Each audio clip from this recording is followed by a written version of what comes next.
Hey, how you doing, YouTube? Hey, YouTube. This is Sensei Roger. Paul.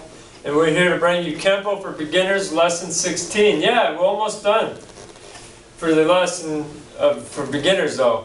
We are going to have, remember I said before, intermediate, advanced, and black belt. We're going to have those videos for that, too.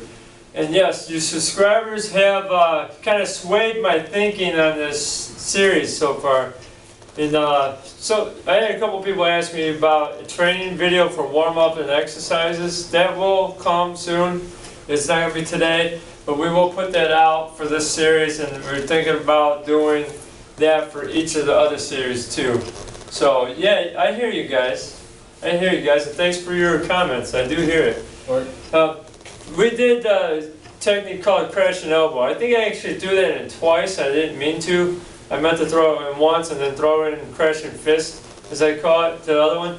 But we're going to do crash and elbow, crash and fist, to crash and ridge. They all are kind of related. This scimitar block is a signature Kenpo block. You know, there's certain things you see through the Kenpo system over and over and over again. One is here with knuckle rakes, elbows, you know, ridge, and you see all this stuff over and over. So, Paul, throw a punch, please. See, I block and prepared this. Crash and elbow. I hit him in the ribs, I elbow to the kidney.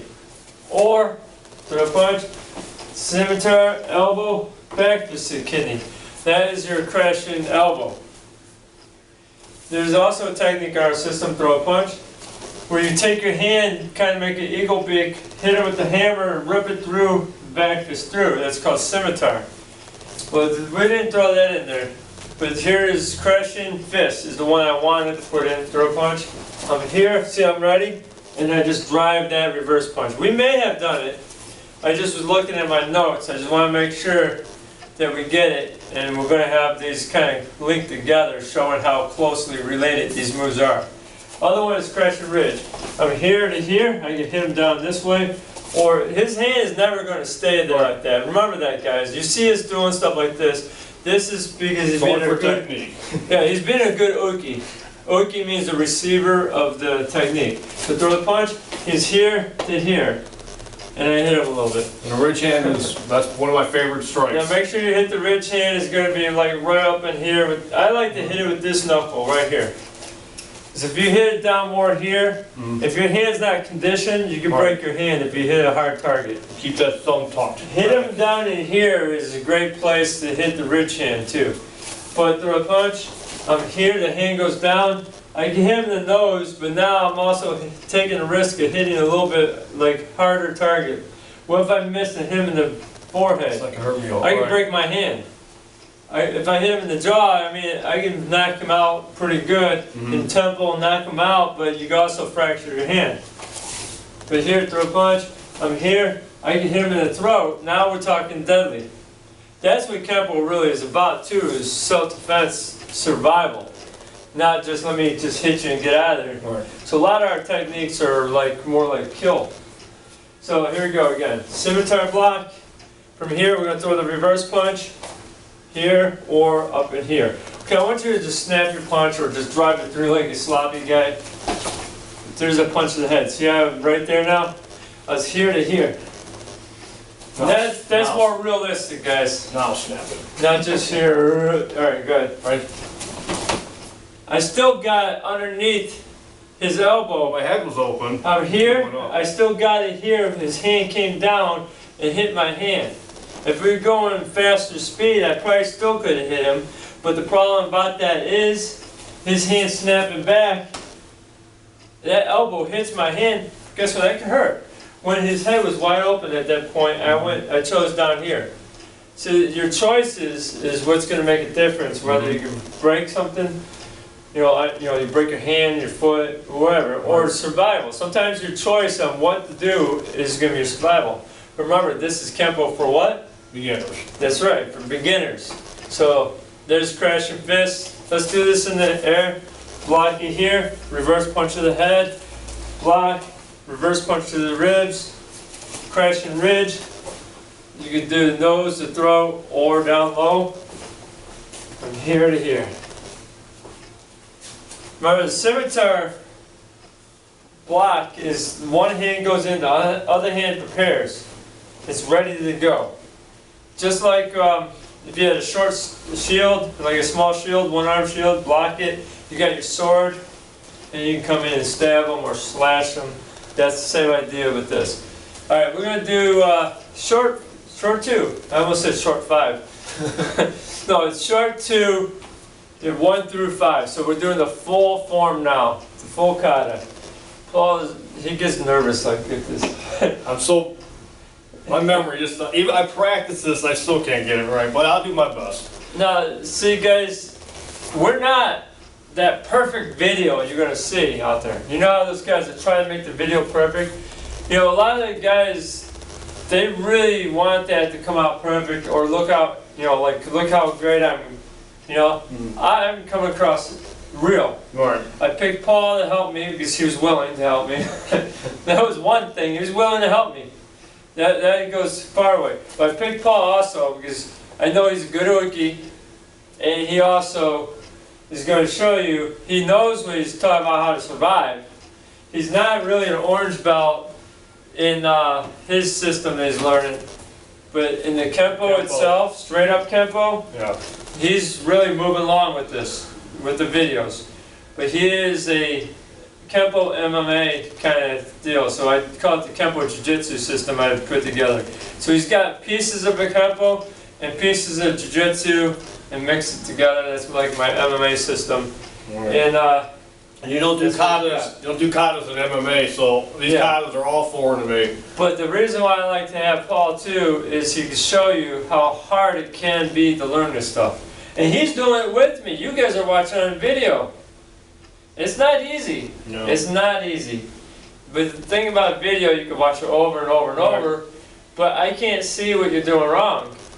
And that's the thing I can do with the personal one-on-one. I don't always correct everything he's doing on the video, you know, because then that would take away and then, you know, what we're doing for you guys. But it also does help when I do correct them a little bit. So we're going to go over that. I just said all that just to say all that. No, just want to let you know, just be comfortable with this. Don't worry about it. We're going to start from the horse here. Make the hands, open the hand, fist, feet together, bow. Now move forward with the right foot, step into about 12:30. So 12 will be here, so you're going to put your foot just a little bit over. We're going to go in that, block it in, chop. Step forward with the left foot. You're up here, now you're going to be looking about 11:30. Block it in, chop. Stack the hands, cat stance. Okay, so now you're facing this way. Look over to the wall over here at 9 o'clock. Say hi, 9. Hi, 9. There you go, step over this way. Good, block out and punch, hold it there. See, I want to break this down a little bit today because this is the last day on this for right now. But when you're doing it, you're not stepping straight to this wall. You're going to step over. So here's 9 o'clock, about 8:30 here. We're going to be at that. Block out. See how his hand like this? That's an extended outward. We want to have it this way, just a normal outward block. So instead of doing this, you want it like that. Okay, now from here, stack the hands. Cat stance. Put your hands over here. See, Paul had no idea that I wasn't going to do this form with That's him. okay. So you're like this. You want your back to be straight. Knee point forward. So you want to be squared up. Okay, look over to 3 o'clock. Then you step to about 3:30. Now from here, doing what? The block out. Yep. Turn. Bam. You want your hips to be facing forward. Bending this. You're in a good form. Nice tight fist too, guys. You don't want to be like this with loose hand doing this. Alright, now from this point is the tricky part. This is where you're going to just kind of relax a little bit like this as you look over. Shift your left foot back to, which number are we at? 6 o'clock, right? Okay, now turn your hips.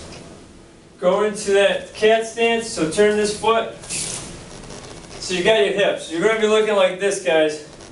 With the left foot forward, left hand down, right hand across the body. So you want this to come across a little more. Now you're going to step out of this with that left foot, upper block with the left hand knuckle. This is a technique in the Tracy system that we call lowering the gate. Alright, now from there, this is the point where you just want to shift your feet. Turn, cat stance, universal block, right hand down, left across. See this, you want to come across a little bit. See, he's got real tight shoulders, so he's not going to have the same look I have, and that's okay. But the thing is, as long as his hand comes enough to block that side and this, that's what you're looking at. Okay, now from here, step with your right foot forward, up, knuckle it down, good. Stack your hands. Here, now turn your body all the way back to 6 o'clock. You're going to be pivoting, I don't know what I was going to say. You're going that way, I want to show them here. And you're going to be here with the hips forward facing 6. Okay, from the hands stacked to the side, go to the corner, downward block, step in palm. And when you do this too, you're going to have your knees bent right here and go to a horse stance here. Pull the foot back so that cat stance, hips forward, so the hips are like this, facing this wall here. Okay, now hands are stacked on the left side. Left hand to the hip, right hand on the top. So bring your head here to here. Okay, look over that wall, the corner I mean, step to it, horse stance, step through, palm. Here's the new parts, guys. Girls, everybody, turn your hip. Cat stance like this. Universal block again. Step to this corner. We're in the bow stance now. Upper block with the right. You're going to take a half fist here. I almost made the wrong thing. Half fist. Now it goes like this to this. Strike. So this is that technique, Kenpo shield, but with a half fist to the throat. From here, left foot come in. Left down, right in. Step to that corner, up, half fist. Then you can move up to here. Alright, now I'm just going to give you the end part right here. Because the fact is, we got all those other videos doing this. Go watch them. Study it, learn it from piece to piece to piece. So I'm going to give Paul a break for a moment. I'm going to go through it, and then I'm going to stop you at that point. So from here, fancy bow. Block, chop, step. Block, chop. Here, look. Here, look. Step back, turn. Up, lower the gate, turn. Up. Lower the gate, stack, turn, step, downward block through palm, cat, step, downward block through palm. Okay, from this point, the new part, shift the hips. You want to look too, you don't want to just turn. Look, shift, cat in. Universal block. Technique, Kenpo shield, half fist. Left foot comes up, you hear? Now you're going to look over here. Step, half fist. Horse, hands, bow. So there's your short 2 kata. It's a pretty good form, right? I like it. It's our first form that has some striking in it. Because the other one had short 1 was just blocks. So it's a good form. Now what we're going to do is a little kicking drill, wheel kick. You can come out wheel kick, low, medium, high. If you want to, you can grab a chair. You can grab the wall, you can go like this, hold the wall. Get out of the way. Just mess with it. You didn't know I was going to go there. Look, you can hold the wall here, leg up, kick low, medium, high. You don't have to go that high. But make sure you're just going like this even. You know? You can even take it from this point, pick it up, pivot, 1, 2, 3. Just an idea, guys. Good. It's a good drill. Low, middle, high. I think it was like climbing the ladder. Of course, my height says medium, so. So there it is. Okay, we got a quote today. This time it is from the Bible. You know, we are Christians. We're not trying to push our Christianity on you guys, but you know what? This scripture really does make a lot of sense. It's out of Proverbs 11:3. We're talking about integrity. Right. Hey man, I don't want to hear about that Christian stuff, that God stuff. That's okay, because you know what? Do you want to better yourself? Are you looking to have an upright life, being of integrity, a man or woman of integrity? This is a great scripture. So here we go. The integrity of the upright guides them, but the unfaithful are destroyed by their duplicity. I looked up duplicity, and it means to be deceitful or like double-minded or sided. Right. You know, so basically, you don't want to live with a double-minded, you know, you don't want to be double-sided life. That's not even a good way to live. Right. You know that, what is that saying, the wicked never, or there's no rest for the wicked. Yeah. There is no rest for the wicked, because yeah, you're always being double-sided. You're always looking over your shoulder. You always got some kind of guilt pulling at you. Right. You know, yeah, there's no rest for the wicked. Right. But that's why you want to have integrity. Be a person of integrity. Yeah. And I just want to give out a shout out to the subscribers. I want to thank you guys. Very much. What did we pass? 9,000. We passed 9,000. We appreciate A it. little bit past. It's growing every day. And you know what? I thank each and every one of you who subscribe. And our goal is to have 10,000 subscribers right now. That's the next big number. Right. See, on this channel, I'm not looking at hundreds. I'm looking at thousands. Each thousand. That's how I'm looking at it now. That's my goal. Right. 10,000, 11,000, 12,000, 15,000, 30,000, 1 million. Well, I don't know if I'm on that. I'm gonna put that out there. But that's basically how we think on this. But we do have another channel called The Grinds Factor. See, The Grinds Factor, it's the Grinds Factor. Well, my name is Roger Grimes, and it's the factor of whatever comes in my mind. And that's what this channel, that channel is about. So there's more than martial arts on that channel. That channel, though, it has, what is our MMA series? Yeah. It's an MMA training series. You won't find it on this channel. Because I put it just for that channel. And you get used to our buddy Paul here. Yep. He's in there too. Whether you like it or not. He's in there. So if you're really a fan of Paul and myself, you'll find us on that channel too. So some of you already found it. So, Yep. and that one I am going by the hundreds because I am reaching about 700 right now, getting close to that. Right. So that's my baby channel, kind of. But we also are on Facebook and Twitter. But I'm linking this channel and that channel together on my Facebook and Twitter. I do that for simplicity.